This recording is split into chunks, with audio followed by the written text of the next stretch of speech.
Assalamualaikum warahmatullahi wabarakatuh. Kami dari kelompok 1 akan menjelaskan hasil diskusi kelompok kita yang bertema fitrah dan eksistensi manusia. Saya Zal Faridah Andara. Saya Afnan. Saya M. Raffi Ramadan. Saya Agil Permata di sana. Pertama-tama pendahuluan akan dijelaskan oleh Akil. Saya akan menjelaskan bab 1 pendahuluan. Latar belakang manusia. Homo sapiens adalah spesies primata yang jumlah paling banyak dan tersebar luas. Mereka adalah jenis kera besar yang dicirikan oleh gaya berjalan dua kaki dan kemampuan kognitif yang mumpuni berkat otak mereka yang besar dan kompleks. Manusia adalah makhluk yang sangat sosial dan cenderung hidup dalam struktur sosial yang kompleks yang terdiri dari banyak kelompok yang saling bekerja sama dan bersaing, mulai dari keluarga dan jaringan, kekerabatan hingga negara politik. Oleh karenanya, interaksi sosial antara manusia telah membentuk berbagai macam nilai, norma sosial, bahasa, dan ritual yang masing-masing menopang komunitas manusia. Keinginan untuk memahami dan mempengaruhi fenomena telah memotivasi manusia untuk mengembangkan ilmu pengetahuan, teknologi, filsafat, hukum, mitologi, agama, dan bidang studi lainnya. Al-Qurtubi mengatakan bahwa fitrah bermakna kesucian jiwa dan rohani. Fitrah di sini adalah firman Allah SWT yang ditetapkan kepada manusia, yaitu bahwa manusia sejak lahir dalam keadaan suci dalam artian tidak memiliki dosa. Al-Qurtubi 1996-5106. Sementara Ibnu Katsir mengartikan fitrah dengan mengakui keesaan Allah SWT atau tauhid, bahwasannya manusia sejak lahir membawa tauhid atau paling tidak ia berkecenderungan untuk mengesahkan Tuhannya dan berusaha untuk terus mencapai ketauhidan tersebut. Katsir 2004-432. Fitrah juga merupakan konsep dalam Islam yang mengacu pada kodrat atau sifat alami manusia. Ini adalah dorongan atau naluri bawaan yang ada dalam setiap individu manusia sejak lahir. Fitrah diyakini sebagai sifat dasar yang mengarahkan manusia untuk mencari kebenaran, moralitas, dan spiritualitas. Menurut Kamus Besar Bahasa Indonesia KBBI, eksistensi berarti keberadaan. Kata ini mengacu pada dasar kata eksis. Eksis selain memiliki arti ada dan berkembang, selain itu eksis juga bisa berarti dikenal, tenar, dan populer. Dilansir dari penelitian UIN Raden Fatah, eksistensi adalah sejauh mana keberadaan seseorang diakui oleh orang-orang di sekitarnya. Semakin diakui maka dia semakin eksis. Bagi penganutnya, eksistensi adalah sebuah kebutuhan yang harus dipenuhi. Bahkan pengakuan dari orang lain dianggap sebagai kebutuhan tertinggi manusia. Di atas kebutuhan rasa aman, kebutuhan sandang, pangan, dan papan, tak heran jika ada orang yang rela melakukan hal tak wajar hanya untuk mendapatkan pengakuan. Eksistensi juga merupakan teori yang relevan di bidang bisnis. Perusahaan harus melakukan langkah-langkah pemasaran untuk menjaga eksistensi. Dengan demikian, konsumen masih menganggap perusahaan itu ada dan berpotensi membeli produk perusahaan tersebut. Rumusan masalah. Bagaimana Islam menyikapi tentang fitrah manusia? 2. Bagaimana Islam menyikapi tentang eksistensi manusia? Tujuan untuk mengetahui bagaimana Islam menyikapi tentang fitrah manusia dan untuk mengetahui bagaimana Islam menyikapi tentang eksistensi manusia. Selanjutnya bab 2 akan dibacakan oleh Raffi. Bab 2 pembahasan. Islam menyikapi tentang fitrah manusia. Al-Quran mendorong manusia untuk merenungkan perihal dirinya, keajaiban penciptanya, serta keakuratan pembentukannya. Sebab pengenalan manusia terhadap dirinya dapat mengantarkannya pada ma'rifatullah, mengenal Allah Subhanahu wa Ta'ala. Sebagaimana tersirat dalam surat At-Tariq ayat 5-7. Maka hendaklah manusia memperhatikan dari apakah dia diciptakan. Dia diciptakan dari air yang dipancarkan, yang keluar dari antara tulang sulbi dan tulang dada. Fase awal kehidupan manusia berupa tanah. Manusia berasal dari tanah disebabkan oleh dua hal, yaitu manusia adalah keturunan Adam alaihissalam yang diciptakan dari tanah dan sperma atau ovum yang menjadi cikal bakal manusia bersumber dari saripati makanan yang berasal dari tanah. Saripati makanan yang berasal dari tanah tersebut menjadi sperma atau ovum yang disebut oleh Al-Quran dengan istilah nutfah.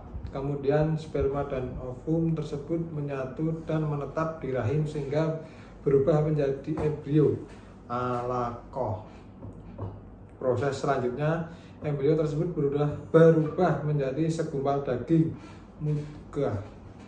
Proses ini merupakan kelanjutan dari proses mudghah. Dalam hal ini, bentuk embrio sudah mengeras dan menguat sampai berubah menjadi tulang belulang izam.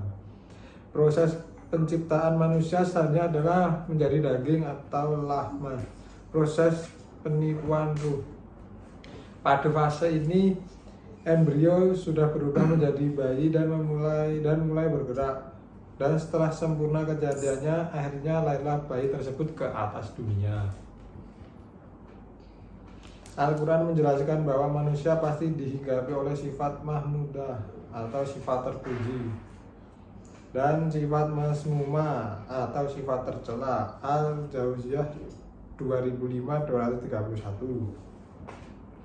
Contoh dari sifat mahmudah atau sifat terpuji adalah taubat, artinya meninggalkan segala perbuatan tercela yang telah dikerjakannya dengan niat karena membesarkan Allah Subhanahu wa taala. 2. Kauf artinya reaksi atas munculnya kekhawatiran akan terjadi sesuatu yang membahayakan, menghancurkan atau menyakitkan. 3. Zuhud artinya bersih atau suci hati dari kehendak lebih dari keperluannya serta tidak bergantung kepada makhluk lain.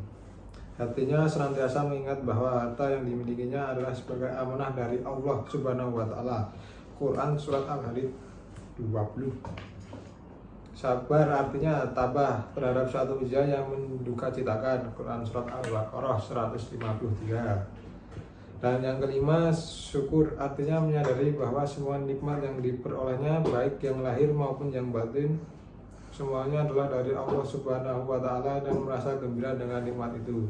Quran surat Ibrahim ayat 5. Adapun contoh dari sifat masmumah atau sifat tercela adalah yang pertama, ghadab artinya bersifat marah walaupun terhadap suatu perkara yang kecil. Quran surat Al-Anbiya ayat 87. Yang kedua, hasad artinya dengki akan nikmat yang ada pada orang lain serta senang jika orang lain itu susah. Quran surat Al-Isra ayat 62. Yang ketiga, dendam artinya keinginan keras untuk membalas kejahatan seseorang. Quran surat Al-A'raf ayat 43. Yang keempat, munafik artinya orang yang menyembunyikan kekafirannya. Quran surat Al-Munafikun ayat 1. Dan yang kelima, ghibah artinya perilaku menggunjing orang lain dan mencemarkan kehormatannya. Quran surat Al-Hujurat ayat 12. Dalam potensi ruhiyah terdapat pertanggungjawaban atas diberinya manusia kekuatan berpikir yang mampu untuk memilih dan mengarahkan potensi-potensi fitrah yang dapat berkembang di ladang kebaikan. Potensi ruhiyah ialah potensi yang diletakkan pada hati nurani untuk membedakan dan memilih jalan yang hak dan yang batil, jalan menuju ketakwaan dan jalan menuju kedurhakaan. Karena itu, jiwa manusia bebas tetap bertanggung jawab. Ia adalah kekuatan yang dibebani tugas dan ia adalah karunia yang dibebani kewajiban. Demikianlah yang dikehendaki Allah Subhanahu wa taala secara garis besar terhadap manusia. Manusia yang terlahir ke dunia ini telah membawa beberapa fitrah potensi. Beberapa fitrah potensi tersebut dengan berdasarkan ayat-ayat yang ditemukan antara lain. 1. Fitrah beragama yang terkandung pada Quran surat Al-Rum ayat 30. Allah Subhanahu wa taala berfirman yang artinya, maka hadapkanlah wajahmu dengan lurus kepada agama Allah. Tetaplah di atas fitrah Allah yang telah menciptakan manusia menurut fitrah itu. Tidak ada perubahan pada fitrah Allah. Itulah agama yang lurus, tetapi kebanyakan manusia tidak mengetahui. Yang kedua, fitrah suci. Allah Subhanahu wa taala berfirman dalam surat Al-Mutaffifin ayat 14 yang artinya, sekali-kali bukan seperti apa yang mereka sangka, bahwa Al-Quran adalah kumpulan dongeng orang-orang terdahulu. Tetapi sebenarnya hati mereka telah tertutup dengan dosa-dosa yang mereka perbuat.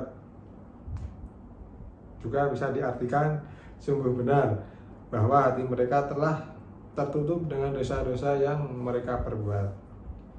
Yang ketiga, fitrah intelektual yang terkandung dalam Quran surat Asyam ayat 9-10 yang artinya sesungguhnya beruntunglah orang yang mensucikan jiwa itu dan sesungguhnya merugilah orang yang mengotorinya. Berdasarkan firman Allah Subhanahu wa taala tersebut menyata ada dua sikap manusia dalam memperlakukan dirinya. Pertama adalah mereka yang memperlakukan dirinya dengan sikap mahmudah, akhlak yang baik, sedangkan kedua bersifat masmumah, akhlak yang jelek. Selanjutnya akan dijelaskan oleh Afnan. Selanjutnya saya akan menjelaskan mengenai bagaimana Islam menyikapi tentang eksistensi manusia. Manusia secara umum adalah makhluk terhormat dan agung. Pandangan ini secara mutlak adalah sebagaimana sikap Islam memandang siapapun sebagai manusia. Karena itu tidak ada pengecualian apakah karena warna kulit, jenis kelamin, atau agamanya, karena manusia itu makhluk yang dihormati. Para filosof eksistensialis mengangkat tema kehidupan sebagai topik filsafat yang penting karena merupakan peristiwa yang tidak bisa dihindarkan dan merupakan refleksi dan keterbatasan manusia. Jika seseorang memandang filsafat dan perkembangannya, filsafat kiranya dapat digolongkan sebagai pemikiran yang tidak lepas dari masalah-masalah yang menurut kebenarannya secara real diantaranya tentang kehidupan. Munculnya paham eksistensialisme merupakan kritik terhadap filsafat klasik dan pertengahan yang cenderung fatalisme. Pada era filsafat klasik dan pertengahan, akar-akar historis eksistensialisme sudah ada, tetapi yang dibahas adalah manusia dipandang sebagai manusia dan menjadikan manusia sebagai objek pemikirannya sehingga terlepas dari kehidupan nyata atau abstrak. Pemikir-pemikir filsafat terdahulu turut menghancurkan kebebasan manusia itu sendiri, dan analisis filsafat bersifat abstrak seolah-olah sang pemikir tidak memikirkan dirinya secara konkret. Filsafat eksistensialisme juga berbicara tentang kehidupan manusia baik sebagai makhluk yang berakal maupun kemampuannya. Filsafat selalu mengandalkan akal, sehingga keberadaan manusia terletak pada kemampuan akalnya dan tidak jarang mengesampingkan Tuhan seperti yang dikemukakan humanisme. Sedangkan dalam pandangan Islam, manusia adalah ciptaan Allah Subhanahu wa taala sebagai khalifah di bumi yang selalu mengabdi dan menyembah kepadanya dan menjalin hubungan dan kerjasama sesamanya guna mencapai kebahagiaan di dunia dan di akhirat.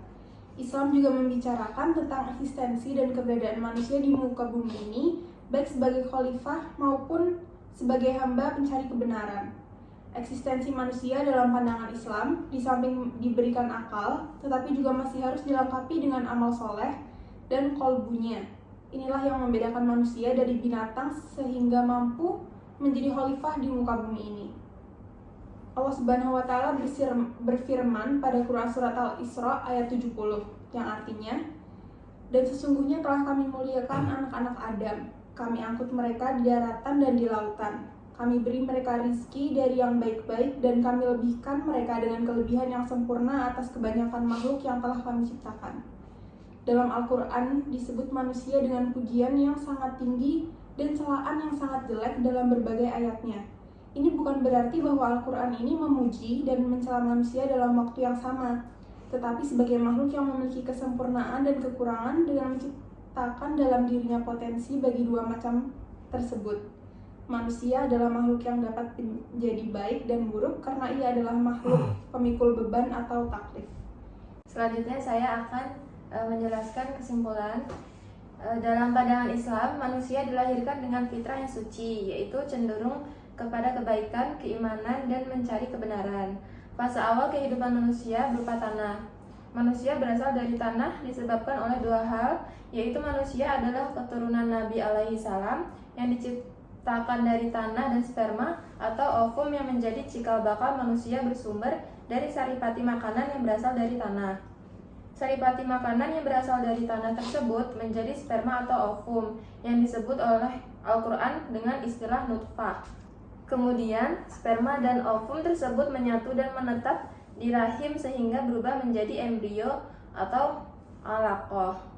Setiap manusia sebelum lahir ke muka bumi ini pernah dimintai kesaksiannya atas wujud Allah Subhanahu wa taala dan mereka menyaksikan atau mengenalnya dengan baik. Kemudian hal itu mereka bawa terus hingga lahir ke dunia.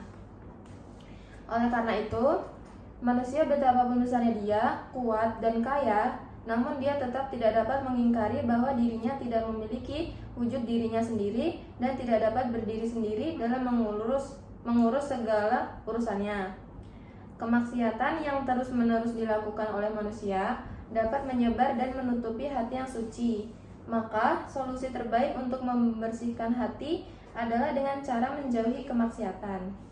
Para filosof eksistensialis mengangkat tema kehidupan sebagai topik filsafat yang penting karena merupakan peristiwa yang tidak bisa dihindari dan merupakan refleksi dan keterbatasan manusia. Jika seseorang memandang filsafat dan perkembangannya, filsafat kiranya dapat digolongkan sebagai pemikiran yang tidak lepas dari masalah-masalah yang menurut kebenarannya karena real diantaranya tentang kehidupan. Filsafat eksistensialisme juga berbicara tentang kehidupan manusia sebagai makhluk yang berakal maupun kemampuannya. Filsafat selalu mengandalkan akal, sehingga keberadaan manusia terletak pada kemampuan akalnya dan tidak jarang mengesampingkan Tuhan seperti yang dikemukakan humanisme. Sekian penjelasan dari kelompok kami. Kami akhiri. Wassalamualaikum warahmatullahi wabarakatuh. Waalaikumsalam.